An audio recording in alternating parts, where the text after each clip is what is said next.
ಮಧ್ಯಪ್ರಾಚ್ಯದಲ್ಲಿ ಯುದ್ಧದ ಉದ್ವಿಗ್ನತೆ ತಾರಕಕ್ಕೇರಿದ್ದ ಸಮಯದಲ್ಲಿ ಅಚ್ಚರಿಯ ತಿರುವೊಂದು ಕಂಡುಬಂದಿದೆ. ಡೊನಾಲ್ಡ್ ಟ್ರಂಪ್ ಅವರ ಪ್ರಕಾರ ಕಳೆದ 48 ಗಂಟೆಗಳ ಕಾಲ ಅಮೆರಿಕ ಮತ್ತು ಇರಾನ್ ನಡುವೆ ನಡೆದ ಮಾತುಕತೆಗಳು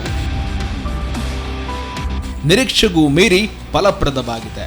ಈ ಹಿನ್ನೆಲೆಯಲ್ಲಿ ಮುಂದಿನ 5 ದಿನಗಳ ಕಾಲ ಯುದ್ಧಕ್ಕೆ ತಾತ್ಕಾಲಿಕ ವಿರಾಮ ಘೋಷಣೆಯಾಗಿದೆ. ಫೆಬ್ರವರಿ 28ರಂದು ಇಸ್ರೇಲ್ ಮತ್ತು ಅಮೆರಿಕ ನಡೆಸಿದ ದಾಳಿಯಿಂದಾಗಿ ಆರಂಭವಾದ ಸಂಘರ್ಷಕ್ಕೆ ಸುಮಾರು 23 ದಿನಗಳ ಬಳಿಕ ಕದನ ವಿರಾಮ ಘೋಷಣೆ ಬಂದಿರುವುದು ಕೂಡ ಗಮನಾರ್ಹವಾಗಿದೆ.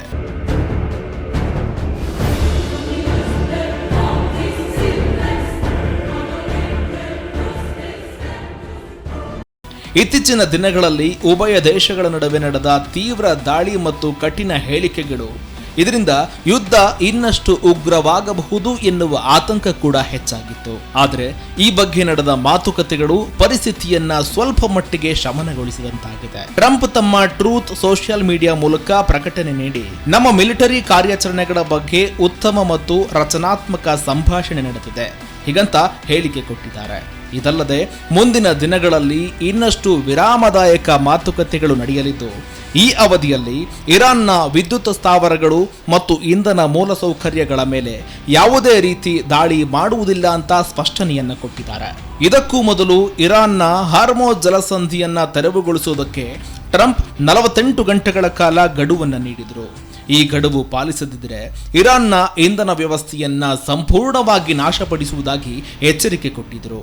ಆದರೆ ಈ ಎಚ್ಚರಿಕೆಗೆ ಪ್ರತಿಕ್ರಿಯೆಯಾಗಿ ಇರಾನ್ ಕೂಡ ತೀವ್ರವಾಗಿ ಪ್ರತಿಕ್ರಿಯಿಸಿ ತಮ್ಮ ಮೂಲಸೌಕರ್ಯಗಳ ಮೇಲೆ ದಾಳಿ ನಡೆಸಿದರೆ ಪಶ್ಚಿಮ ಏಷ್ಯಾದ ಇಂಧನ ತಾಣಗಳನ್ನು ಗುರಿಯಾಗಿಸುವುದಾಗಿ ಎಚ್ಚರಿಕೆ ಕೊಟ್ಟಿದ್ದರು.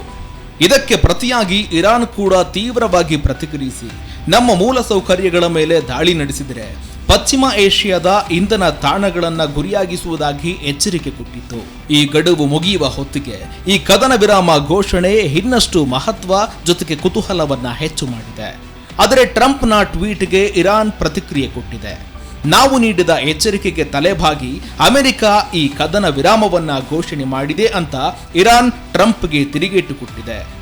ಟ್ರಂಪ್ 5 ದಿನಗಳ ಕಾಲ ಕದನ ವಿರಾಮ ಘೋಷಣೆ ಮಾಡಿದ್ದಕ್ಕೆ ಅಫ್ಘಾನಿಸ್ತಾನದಲ್ಲಿರುವ ಇರಾನ್ ರಾಯಭಾರ ಕಚೇರಿ ಎಕ್ಸ್ನಲ್ಲಿ ಪೋಸ್ಟ್ ಮಾಡಿ ಖಾರವಾಗಿ ಪ್ರತಿಕ್ರಿಯೆ ಕೊಟ್ಟಿದೆ. ಇರಾನ್ನ ಇಂಧನ ಮೂಲಸೌಕರ್ಯದ ಮೇಲೆ ಅಮೆರಿಕ ದಾಳಿ ಮಾಡುವುದಾಗಿ ಬೆದರಿಕೆ ಹಾಕಿತ್ತು. ಒಂದು ವೇಳೆ ನಮ್ಮ ಮೂಲಸೌಕರ್ಯದ ಮೇಲೆ ದಾಳಿ ಮಾಡಿದರೆ ಇಡೀ ದೇಶದ ಮೂಲಸೌಕರ್ಯದ ಮೇಲೆ ದಾಳಿ ಮಾಡುವುದಾಗಿ ಎಚ್ಚರಿಕೆ ಕೊಟ್ಟಿತ್ತು. ಈ ಎಚ್ಚರಿಕೆ ನೀಡಿದ ಬೆನ್ನಲ್ಲೇ ಟ್ರಂಪ್ ದಾಳಿಯಿಂದ ಹಿಂದೆ ಸರಿದಿದ್ದಾರೆ ಅಂತ ಪೋಸ್ಟ್ನಲ್ಲಿ ಉಲ್ಲೇಖಿಸಿದ್ದಾರೆ. ಇರಾನಿನ ವಿದೇಶಾಂಗ ಸಚಿವ ಅರಾಕ್ಚಿ ಪ್ರತಿಕ್ರಿಯಿಸಿ ನಾವು ಯಾವುದೇ ಶಾಂತಿ ಮಾತುಕತೆಯನ್ನ ನಡೆಸಿಲ್ಲ, ಆದರೆ ಟ್ರಂಪ್ ಈ ರೀತಿಯಾಗಿ ಹೇಳಿಕೆ ಕೊಟ್ಟಿದ್ದಾರೆ. ಈ ಪ್ರದೇಶದಲ್ಲಿ ನಡೀತಾ ಇರುವ ಯುದ್ಧವನ್ನ ನಿಲ್ಲಿಸಬೇಕಾದ್ರೆ ನೀವು ಅಮೆರಿಕದ ಜೊತೆ ಮಾತನಾಡಿ ಅಂತ ಮಧ್ಯಪ್ರಾಚ್ಯ ದೇಶಗಳಿಗೆ ಇರಾನ್ ಸೂಚನೆ ಕೊಟ್ಟಿತ್ತು. ಇದಾದ ನಂತರ ಈ ಬೆಳವಣಿಗೆ ಕಂಡು ಬಂದಿದೆ.